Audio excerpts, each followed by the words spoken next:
Minister Aisling Dolan. Senator Aisling Dolan. I like the promotion. Garen Mahagat, and I welcome Minister Oisin Smith to the Shannon here today. Minister, thank you for taking this query. So I'm asking you about DEIS, and DEIS is delivering equality of opportunity in schools. But schools have not been assessed for years for DEIS. They cannot join DEIS. And that's been going on since 2015. A small number were added in 2017, but no schools have been able to be added to the DEIS programme. And this is a huge issue. A Department of Education report states that schools in higher level of disadvantage are actually outside of the DEIS programme. And so what are the DEIS supports, Minister? Well, it's reduced class size, so that means that there's more staff. There's additional funding. There's access to literacy and numeracy programmes. There's the Homeschool Community Liaison, which is funded through TUSLA. There's the school completion programme to support students in second level, go on to third level, and again funded through TUSLA. There's the access to the school meals programme, and that's through the Department of Social Protection. Minister, in April of this year, I had a commencement matter on this exact same topic. In October, I made statements about the urgency required for the DEIS identification model.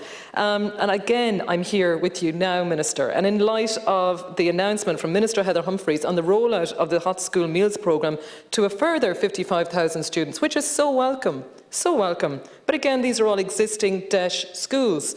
Minister, the government have made an extra allocation in this budget, 18 million in 2022, 32 million planned for 2023 to extend the DEIS programme to schools with disadvantage.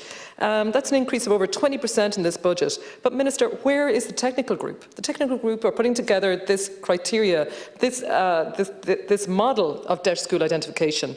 It's been going on for ages, years. Minister, what are the elements? What is the eligibility criteria?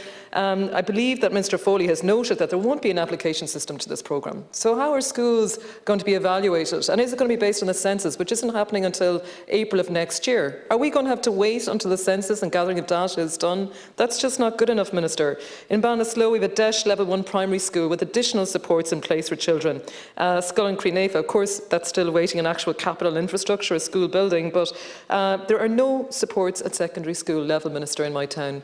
In my town, is it that disadvantage? Maybe we're very special. Maybe disadvantage disappears at age 12, just magically, gone, poof. There's no disadvantage, which would be absolutely fantastic, but living in the real world, Minister, that's not the case.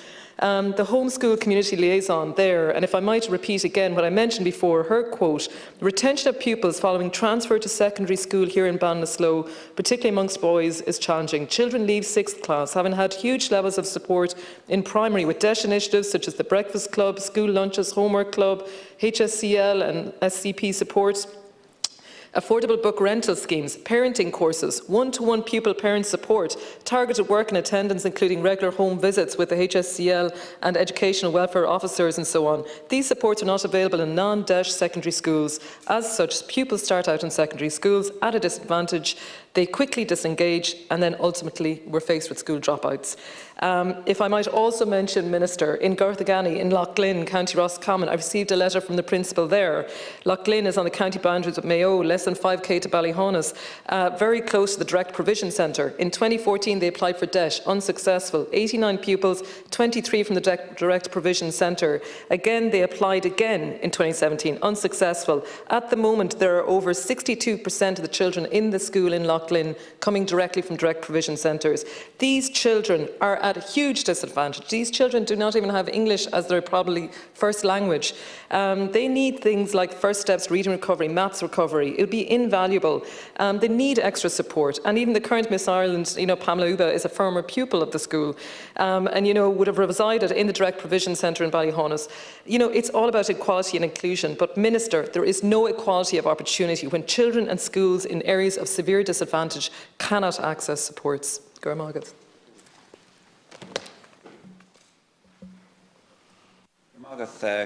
And Senator Dolan. I'm answering on behalf of Minister Foley.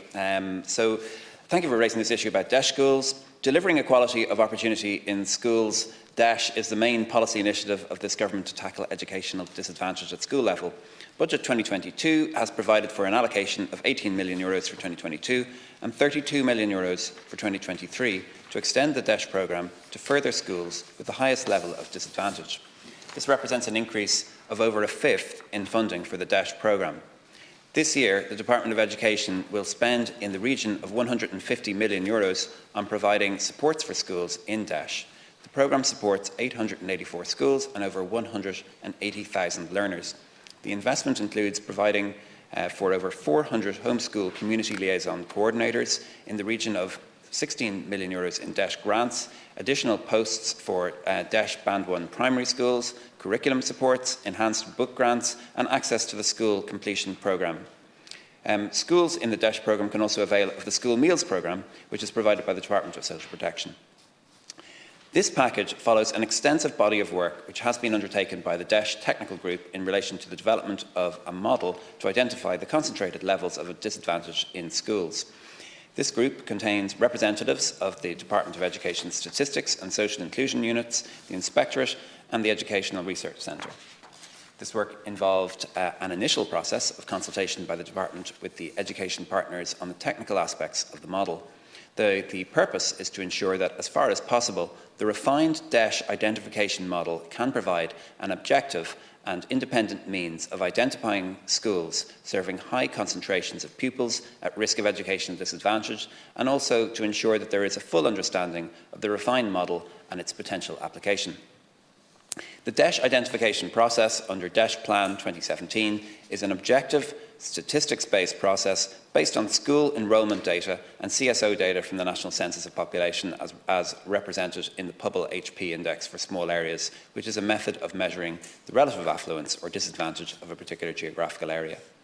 It's important to note that schools are not required to apply for inclusion in the DESH programme and that all schools will be considered under the refined model.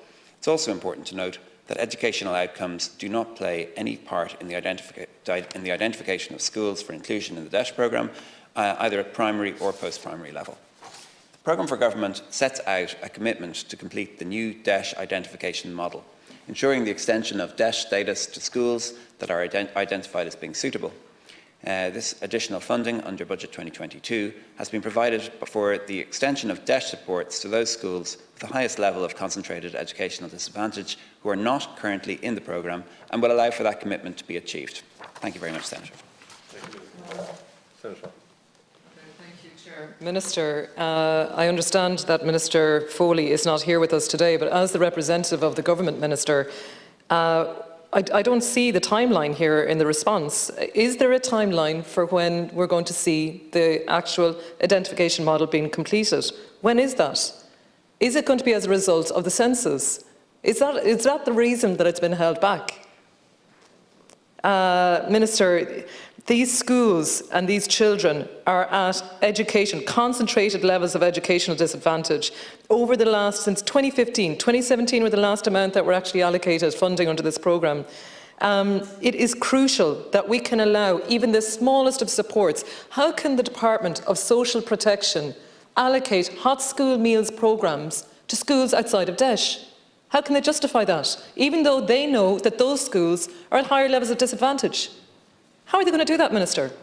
They can't do it until the Department of Education decides that we've got an actual model that they can use for allocation of schools into DESH. And we don't have that right now, Minister, and there is no timeline that I see here for when it's going to happen. Garamagas. Thank you, Senator. Minister. Thank you very much, Senator. So your question, I suppose, is about timelines. When is the model going to be ready and when are additional schools going to be added? I would need to ask Minister Foley for her response to that, and I can come back to you through my office if you contact my office directly. I have no problem with that. As you've seen, there's been a huge increase in funding for DESH schools, many new programmes, and I suppose that then it does create the situation where other schools wish to be included in DESH or feel that they should be there, and a desire to see what the outcome of the new model is going to be.